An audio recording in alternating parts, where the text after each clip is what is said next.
Du bienheureux Don Colomba Marmion, le Christ vie de l'âme, chapitre 8, le pain de vie, 5e entretien.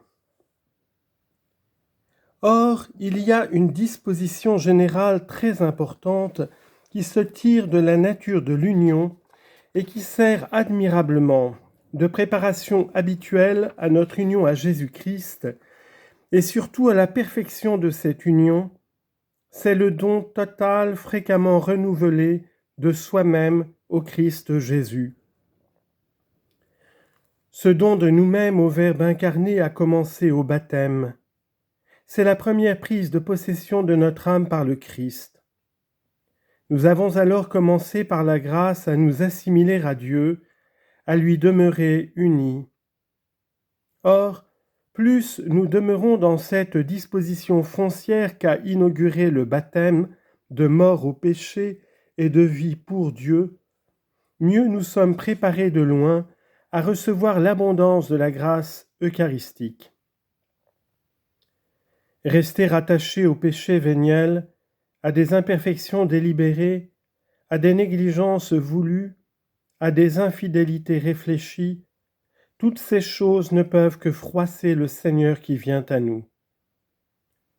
Nous devons, si nous désirons la perfection de cette union, ne pas marchander au Christ notre liberté de cœur, ne pas réserver dans ce cœur une place, si petite soit-elle, à la créature aimée pour elle-même. Nous devons nous vider de nous-mêmes, nous dégager de la créature, aspirer après l'avènement parfait du règne du Christ en nous, par la soumission de tout notre être à son évangile et à l'action de son esprit. C'est là une disposition des plus excellentes. Qu'est-ce qui empêche le Christ de nous identifier parfaitement avec lui quand il vient en nous ? Sont-ce nos infirmités de corps ou d'esprit, les misères inhérentes à notre condition d'exilé, les servitudes de notre nature humaine ? Certainement non. Ces imperfections ou les fautes mêmes qui nous échappent, que nous déplorons, que nous travaillons à détruire, n'arrêtent pas le Christ. Bien au contraire, il vient en nous pour nous aider à détruire ces fautes et à supporter patiemment ces faiblesses, car il est un pontife compatissant qui connaît de quel limon nous sommes formés. Psaume 102, verset 14. Et qui a pris sur lui toutes nos misères. Isaïe 53, 4. Vere langueres nostros ipse tulit. Véritablement, il a porté nos maladies, nos langueurs. Ce qui empêche la perfection de l'union, ce sont les mauvaises habitudes, connues et non désavouées, auxquelles, faute de générosité, nous n'osons pas toucher. Les attaches volontaires retenues à nous-mêmes ou à la créature. Tant que nous ne travaillerons pas par la vigilance sur nous-mêmes et la mortification à déraciner ces habitudes mauvaises et à rompre ces attaches, le Christ ne pourra nous faire participer à l'abondance de sa grâce. Et cela est surtout vrai des fautes délibérées ou habituelles contre la charité à l'égard du prochain. Je développerai ce point quand je vous exposerai les motifs que nous avons de nous aimer les uns les autres. Mais je dois en dire ici un mot. Notre Seigneur est un avec son corps mystique. Tous les chrétiens sont par la grâce ses membres. Et quand nous communions, nous devons le faire au Christ total, c'est-à-dire nous unir par la charité au Christ dans son être physique et aux membres du Christ. Nous ne pouvons pas les séparer. Notre Seigneur a voulu, dit le Concile de Trente, nous laisser ce sacrement en symbole de l'unité intime de ce corps mystique dont il est la tête. Il n'y a qu'un seul pain, dit saint Paul en parlant de l'Eucharistie. De même, bien que nous soyons nombreux, nous sommes un seul corps, car nous participons tous au pain unique. 1 Corinthiens 10, 17.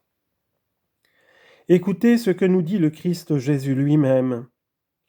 Si au moment de présenter votre offrande à l'autel, vous vous souvenez que votre frère a quelque chose contre vous, Allez d'abord vous réconcilier avec lui, puis, alors seulement, vous viendrez présenter votre offrande. Matthieu 5, 23 à 24. C'est pourquoi la moindre froideur voulue, le même ressentiment entretenu dans l'âme à l'égard de notre prochain, constitue un grand obstacle à la perfection de cette union que notre Seigneur veut avoir avec nous dans l'Eucharistie. Si donc nous découvrons dans notre cœur quelque attache volontaire à notre jugement ou à notre amour-propre, ou surtout des habitudes contraires à la charité, soyons certains que, tant que nous nous accommoderons de cet état de choses, l'abondance des fruits du sacrement restera limitée. Mais si une âme prend la résolution de se corriger des habitudes mauvaises qu'elle remarque en elle, si elle fait des efforts sérieux pour les détruire, si elle s'approche du Christ dans la communion pour puiser en lui la force nécessaire, qu'elle soit assurée que notre Seigneur la regardera avec bienveillance, bénira ses efforts et la récompensera abondamment. Il est exact encore une fois que nos dispositions ne causent pas la grâce du sacrement. Elles ne font que lui donner libre cours en enlevant les obstacles. Mais nous devons ouvrir nos cœurs aussi largement que possible à l'effusion du don divin. C'est donc une excellente disposition de chercher à ne rien refuser au Christ.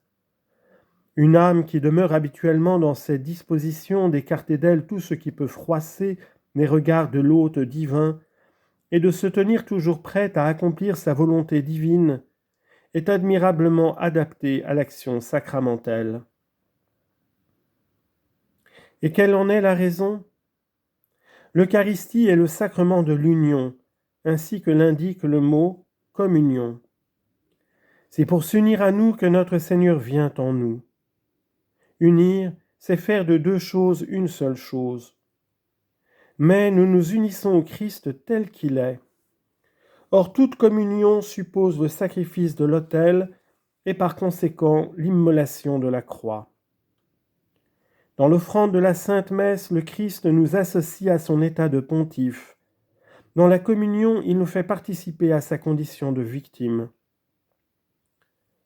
Le saint sacrifice suppose, comme je vous l'ai dit, cette oblation intérieure et plénière que fit notre Seigneur aux volontés de son Père en entrant dans le monde, oblation qu'il a souvent renouvelée durant sa vie et qu'il a achevée par sa mort sanglante sur le calvaire.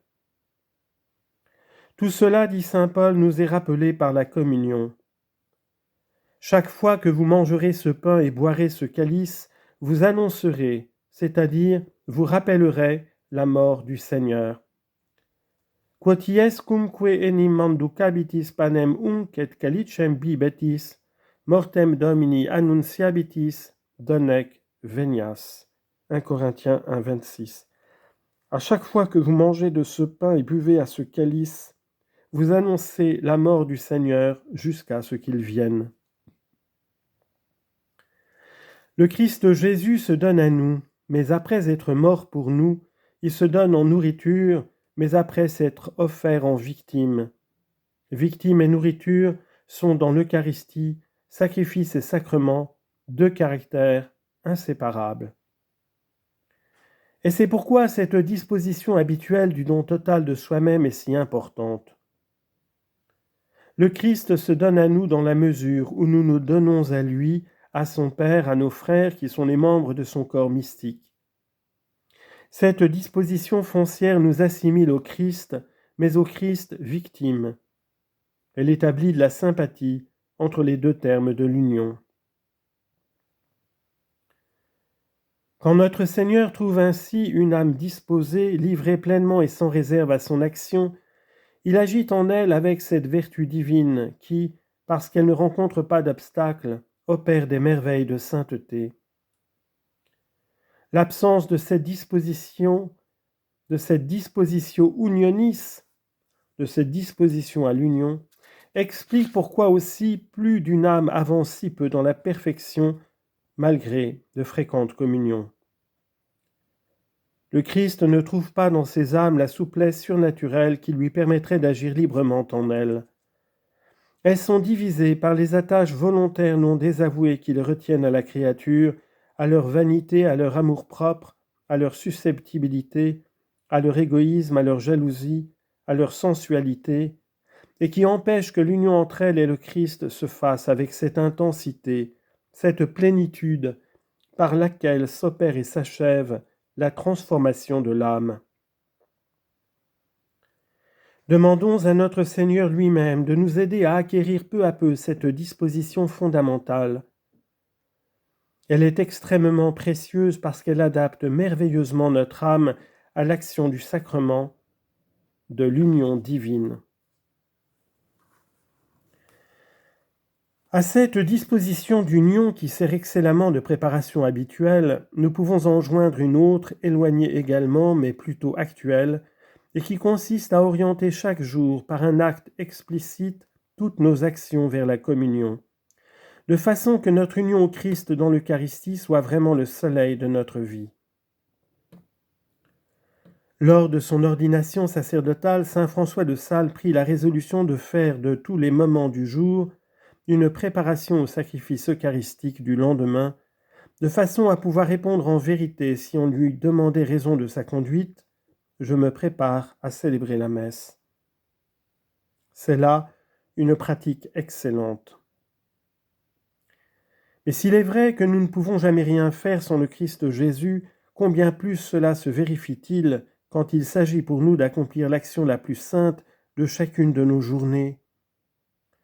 S'unir sacramentellement au Christ Jésus dans l'Eucharistie est, pour la créature, l'acte le plus élevé qui soit.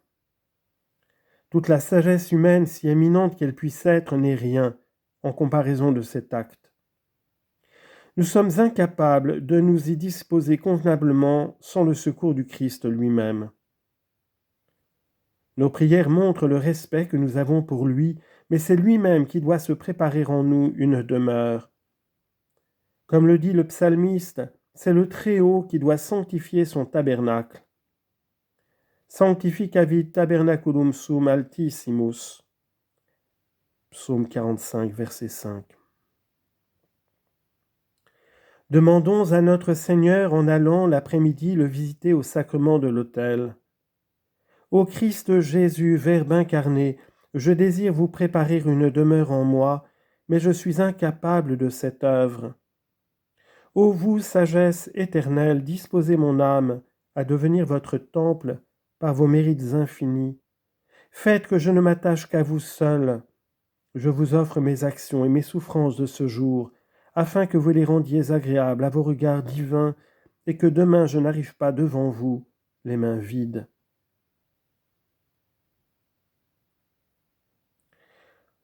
Une telle prière est excellente. La journée est ainsi dirigée vers l'union au Christ. L'amour, principe d'union, enveloppe nos actes. Loin de murmurer contre ce qui nous arrive de désagréable, de pénible, nous l'offrons à Jésus par un mouvement de dilection, et l'âme se trouvera ainsi comme tout naturellement préparée quand viendra l'instant de recevoir son Dieu.